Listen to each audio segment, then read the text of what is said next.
Okay, chapter 16. Uh, Jenny. Jenny, Alice, and George arrived shortly after. As she had promised, Jenny was carrying a batch of fresh pies wrapped in a red cloth. She laid them carefully on the ground under the apple tree as the others crowded round. Even Alice, usually so poised and dignified, seemed anxious to get her hands on one of Jenny's masterpieces. Come on, George said. I'm starving. Jenny shook her head.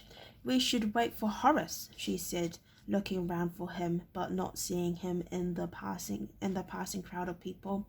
Oh, come on, George pleaded.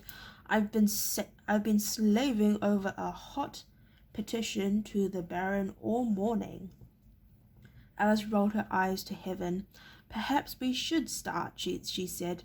Otherwise he'll begin a legal argument and we'll be here all day. We can always put a couple aside for Horace. Will grinned. George was a different kettle of fish now to the shy, stammering boy at the choosing. Scribe school obviously had caused him to bloom. Jenny served out two pies each, setting two aside for Horace. Let's get started then, she said.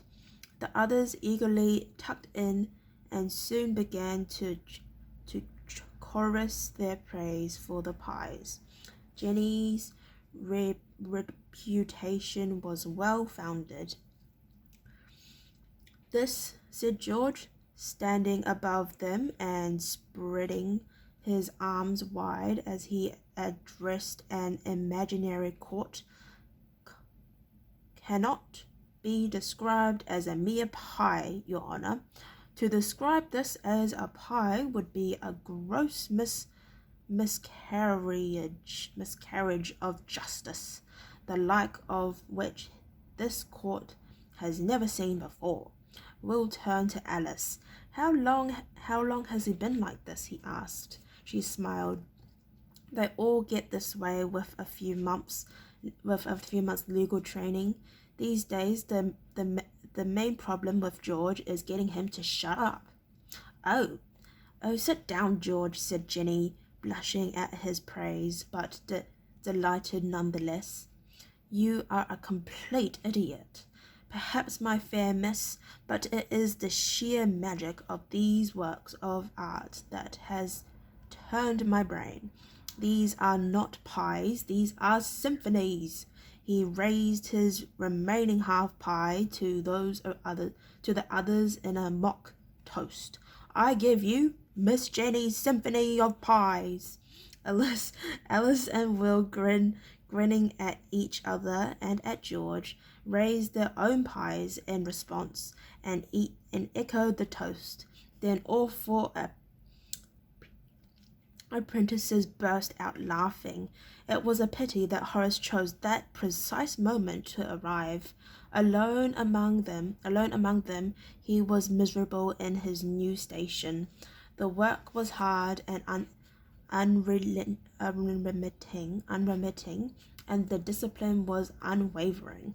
He had expected that, of course, and under normal circumstances he could have handled it.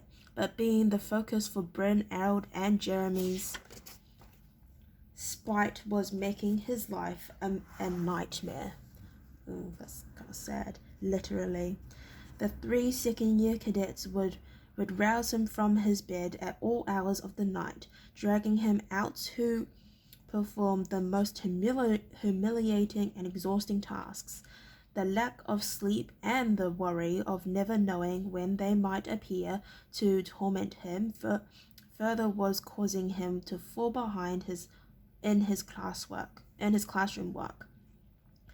His roommates, sensing that if they showed any sympathy for him they might become targets along with him, had cast him as adrift, so that he felt totally alone in his misery. The one thing he he had always aspired to was rapidly becoming ashes in his mouth. He hated battle school, but he could see no way out of his predicament without embarrassing and humiliating himself even further. Now, on the one day when he could escape from the restrictions and the tensions of battle school, he arrived to find his former wardmates already busy at their feast, and he was angry and hurt that they hadn't bothered to wait for him. He had no idea that Jenny had set some of the pies aside for him. He assumed that she had divided them up already, and that hurt more than anything. Aww. Of all of his former wardmates, she was the one he felt closest to. Jenny was always cheerful, always friendly, always willing to listen to another's troubles. He realized that he had been looking forward to seeing her again today, and now he felt that she had let him down. He was predisposed to think badly of the others. Alice had always seemed to hold herself aloof from him, as if he weren't good enough for her, and Will had spent his time playing tricks on him, then running away and climbing into the eminent trees where Horace couldn't follow. At least that was how Horace saw things in his current vulnerable state. He conveniently forgot the times he had cuffed Will over the ears or held him in a headlock until the smaller boy was forced to cry, "Yield." As for George, Horace had never taken much notice of him. The thin boy was studious and devoted to his books, and Horace had always considered him a pallid, uninteresting person. Now here he was performing for them while they laughed and ate the pies and left nothing for him, and suddenly he hated them all. Well, this is very nice, isn't it?" he said bitterly, and they turned to him, the laughter dying on their faces. As was inevitable,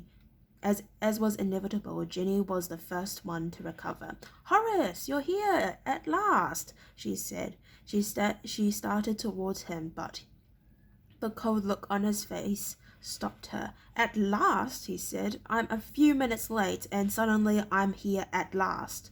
And just too late, because you've already pigged out on all the pies." Which was hardly fair to poor Jenny. Like most cooks, once she had prepared a meal, she had little interest in eating it.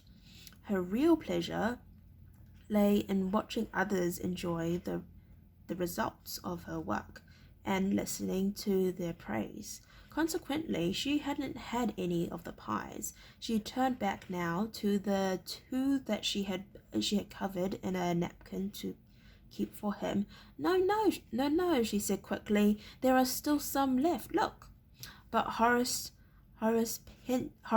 pent-up anger prevented him from acting or speaking rationally.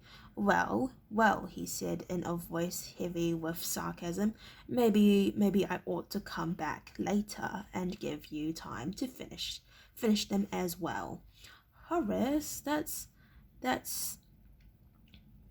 sprang to there are tears. Horace, tears sprang to Jenny's eyes. She had no idea what was wrong with Horace. All she knew was that her plan for a pleasant reunion with her old warmates was falling in ruins. George stepped forward now, peering curiously at Horace. The tall, thin boy cocked his head to one side to study the apprentice warrior more closely, as if he were an exhibit or a piece of evidence in a law court. There's no call to be so unpleasant," he said reasonably. But reason wasn't what Horace wanted to hear.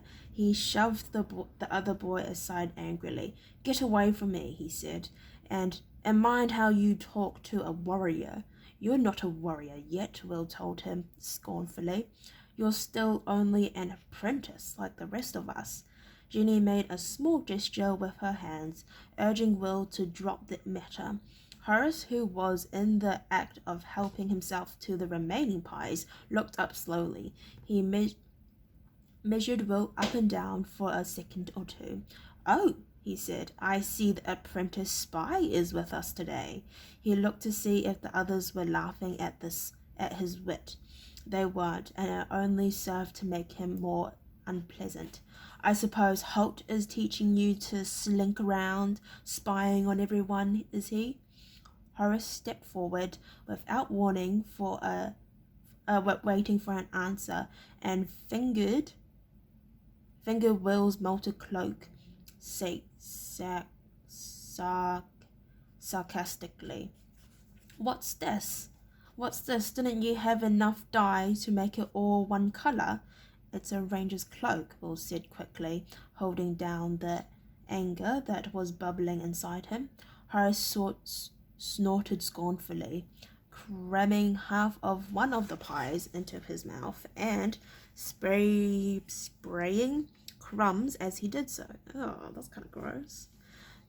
Don't be so unpleasant," George said. Horace rounded on the apprentice scribe, his face red. "Watch your tongue, boy," he snapped. "You're talking to a warrior, you know." "An apprentice warrior," Will repeated firmly, laying stress on the word apprentice. Horace went redder and looked angrily between the two of them. Will tensed himself, sensing that the bigger boy was about to launch an attack, but there was something in Will's eyes and his ready stance that made Horace think twice about it. He had never seen that look of defiance before. In the past, if he threatened Will, he had always seen fear. This newfound confidence unsettled him a little. Instead, he turned back to George and gave him a heavy shove in the chest. "How's that for unpleasant?" he said as the tall, thin boy staggered back. George's arms windmilled as he tried to save himself from falling. Accidentally, he struck Tug a glancing blow on the side. The little pony grazing peacefully reared suddenly against his bridle. "Steady, Tug," Will said, and Tug quieted immediately. But now Horace had noticed him for the first time. He stepped forward and looked more closely at the shaggy pony. "What's this?" he asked in mock disbelief. "Has someone brought a big ugly dog to the party?" Will clenched his fists. "He's my horse," he said quickly. He could put up with Horace sneering at him, but he wasn't going to stand by and see his horse insulted. Oh my.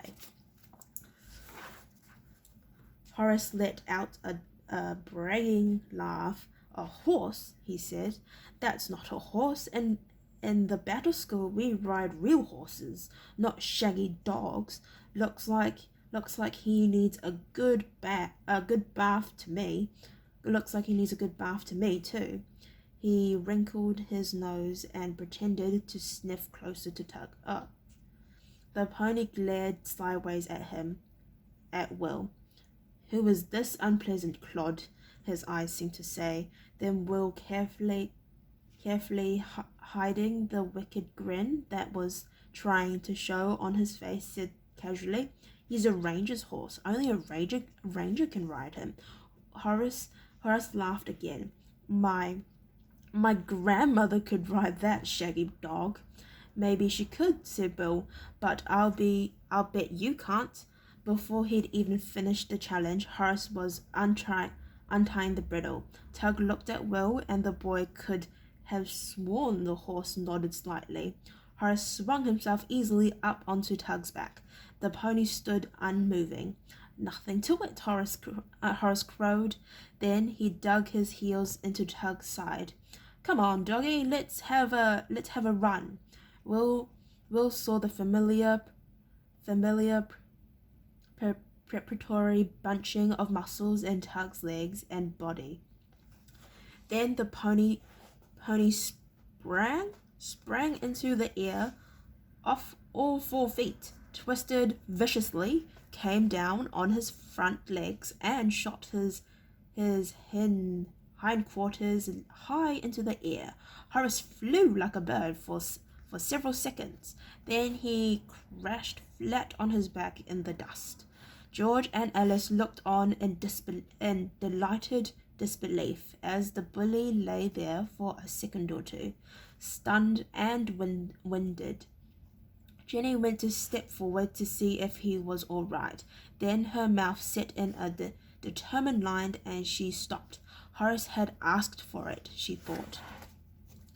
There was a chance then, just a chance, that the whole incident might end there, but Will couldn't resist the temptation to have one last word.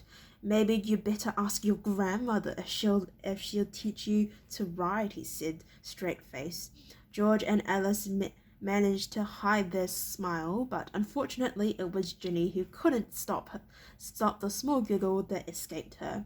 In an instant, Horace scrambled to his feet, his face dark with rage. He looked around, saw a fallen branch from the apple tree, and grabbed it, brandishing it over his head as he rushed at Tug.